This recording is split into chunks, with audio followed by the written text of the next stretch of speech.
উনি আগে বলে দিয়েছেন যে ইন্ডিয়ান সেনাপ্রধানের সাথে তার যোগাযোগ ছিল, ইয়া ছিল। এই সাকিব আলী ভাই যেটা বললেন যে উনি বলেছেন যে বাংলাদেশে কি বলে সর্বমত্ত হুমকির মুখে পড়বে। ফেলো কলিগ, আমি জানি না জেনারেল ওয়াকার কেন মনে করতেছে যারা এই গুম খুন করেছে এবং যেদিন আয়না ঘরে যাওয়ার জন্য যে বাধা দিয়েছে জেনারেল ওয়াকার, এটা তো সবার কাছে ক্লিয়ার।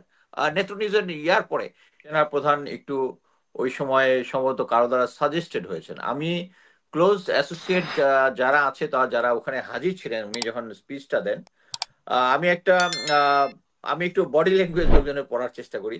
তো সেই অনুযায়ী ওখানে যারা ছিল একজন আমাকে ফিডব্যাক দিল যে সেনাপ্রধান ওই অনুষ্ঠানে আসা এবং স্টেজে যাওয়ার আগ পর্যন্ত হি ওয়াজ ভেরি রেস্টলেস, মানে তার ভিতরে একটা রেস্টলেস ভাব ছিল।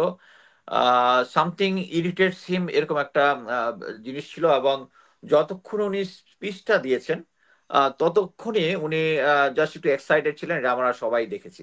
মানে উনি যে উনার মানে আমরা যেটা বাংলায় বলি যে not according to his shoes, মানে উনার শুর বাইরে উনি এসে কথা বলেছেন, মানে এটা সবাই বুঝতে পারছিল। এটাতে একটাই ইন্ডিকেশন আসে, সেটা ওই রীতাপা যেটা বলেছেন যে হয়তো ওই পিলখানা হত্যাকাণ্ড নিয়েই উনি বেশি কথা বলতে চাচ্ছেন না, মানে এটা নিয়ে বেশি বাড়াবাড়ি হোক উনি চাচ্ছিলেন না। এবং এই কারণেই উনি যে ফুল স্টপ এবং ইফ নো বাট, এটা অ্যাকচুয়ালি অফিসারদের মধ্যে এখন সমস্যাটা হয়েছে যে আমরা সবকিছু ইয়া করি হচ্ছে ফেসবুকে কার কোনটার উপর রিয়াকশনের মতো। এখন কিন্তু সেম সেই আহ, আগের আমলের মিডিয়া ইয়ে হয়ে গেছে। আমরা কয়েকদিন আগে দেখলাম যে মানবজমিনের মতি মতি ভাই বলল যে তাদের উপরে কন্ট্রোলটা সেই আগের মতোই আছে।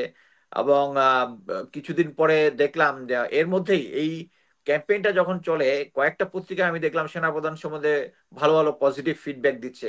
আমার মনে হয় এটা সবকিছু একটা সামরিকভাবে একটা নেটওয়ার্কের মতো করে উনি যখন এই স্পিচটা দিচ্ছেন, এর আগে বাংলাদেশের পত্রিকাগুলো তার সম্বন্ধে ভালো ভালো বলতেছে। এট দ্য সেম টাইম যখন উনি আবার এই স্পিচটা দিলেন, এটা নিয়ে ইন্ডিয়ার মিডিয়াগুলো যে কি করেছে যদি ওটা না দেখেন বিশ্বাস করবেন না। মানে তারা পুরা ঝাঁপিয়ে পড়েছে যে মানে শেখ হাসিনা চলে আসতেছে। মানে মোট কথা হচ্ছে আহ, আমি এক্স্যাক্টলি মুহূর্তে মনে পড়তেছে না, বাট আমি অনেকগুলা দেখে আমি রীতিমতো হতাশ, আমার কাছে যেটা মনে হয়েছে। এবং সেম টাইমে অজিত দোভাল আছে হচ্ছে পশ্চিমবঙ্গে, উনি বিভিন্ন জায়গায় বিভিন্ন লোকজনের সাথে কথা বলতেছেন, আমাদের যারা আওয়ামী লীগরা পালিয়ে গিয়েছে তাদের সাথে কথা বলতেছেন, এর মধ্যে তারা আবার হুমকি দিচ্ছে। এবং একটা অবাক করা কাণ্ড যে বাংলাদেশে বর্তমানে যে রাজনৈতিক পরিস্থিতিটা ঘোলাটে করার জন্য যে সন্ত্রাসী কার্যক্রম চলছে এটার সাথে আওয়ামী লীগ দায়ী, ইয়ারা দায়ী, এই ব্যাপারে কিন্তু উনি একটা কথাও বললেন না। উনি বলতেছেন হচ্ছে আমাদেরকে ঐক্যবদ্ধ থাকতে হবে। আরেকটা কথা হচ্ছে যে উনি আগে বলে দিয়েছেন যে ইন্ডিয়ান সেনাপ্রধানের সাথে তার যোগাযোগ ছিল, ইয়া ছিল। এই সাকিব আলী ভাই যেটা বললেন যে উনি বলেছেন যে বাংলাদেশে কি বলে সর্বমত্ত হুমকির মুখে পড়বে। এটা তো হুম। খুব কানেক্টেড, সার্বভৌমত্ব হুমকি মানেই হচ্ছে এটার জন্য ডিফেন্স কে দিবে? General Waker will be the main সিপাহ সালার ওখানে। যদি তাই হয় তাহলে ওই 6 মাস পরে যে জিনিসটা উনি অ্যাজিউম করতেছেন এটার জন্য আমাদের সরকারের যে প্রিপারেশন নিতে হবে কি ফার্স্টে তো জেনারেল ওয়াকার সরাইতে হবে। কারণ উনি তো ইন্ডিয়ার সাথে ফাইট করবেন না। উনার বডি ল্যাঙ্গুয়েজ থেকে শুরু করে সবকিছুতেই বোঝা যাচ্ছে উনি ভারতের সাথে কানেক্টেড।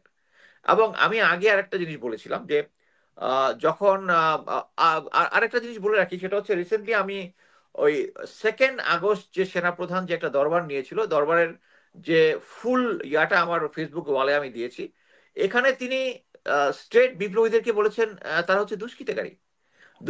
এবং ইনিশিয়ালি তারা উনি বলেছেন যে ড্রোন দিয়ে ইয়া দিয়ে তাদেরকে মানে যারা দুষ্কৃতকারী তাদের কাভার করেছেন এবং মানে পুলিশদেরকে সাপোর্ট দিয়েছেন। তারপরে যখন জুনিয়র অফিসাররা যখন ওই যে একটা কোরআনের আয়াত বললো যে আল্লাহ আমাদেরকে কি জালিমে সহযোগী করো না, এবং অন্যান্য লোকজন যখন কথা জুনিয়র অফিসারের কথা, তখন কিন্তু উনি ওনার সুর পাল্টিয়েছেন। সো এখানে মেনে নেওয়ার কিছু নাই যে উনি 5 তারিখে general Waker is a hero, এটা এখন আমাদের কাছে ক্লিয়ার। এবং ক্লিয়ার হওয়ার এটাই কারণ হচ্ছে যে উনি এখন পর্যন্ত তার তার ঢাকাকে কন্ট্রোল করার জন্য যাদের দরকার, যাদের দরকার মিলিটারি মাইট, 9 ডিভির কে উনি রেখে দিয়েছেন। উনি ডিজি বিজিবি কে রেখে দিয়েছেন। এবং ডিজি বিজিবির মানে তার স্ট্যান্ডটা একটু ভাবমূর্তি করার জন্য মিডিয়া দেখলাম বেশ ভালো ক্যাম্পেইন করতেছে।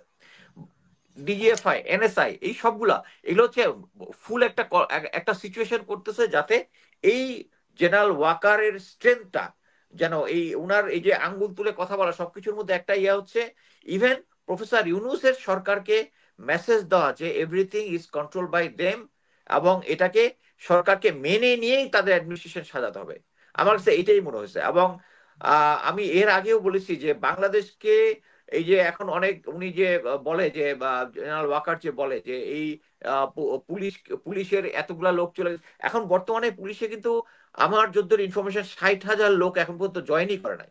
সো 60,000 লোক যদি জয়েনই করে নাই, তারপরেও যে ওয়ার্কেবল ফোর্সটা আছে, এবং আমি দেখতেছি তো তাদের একসাথে 60 জন 8 জন করে 80 জন করে তাদেরকে চাকরিচ্যুত করতেছে, কাউকে ওএসডি করতেছে।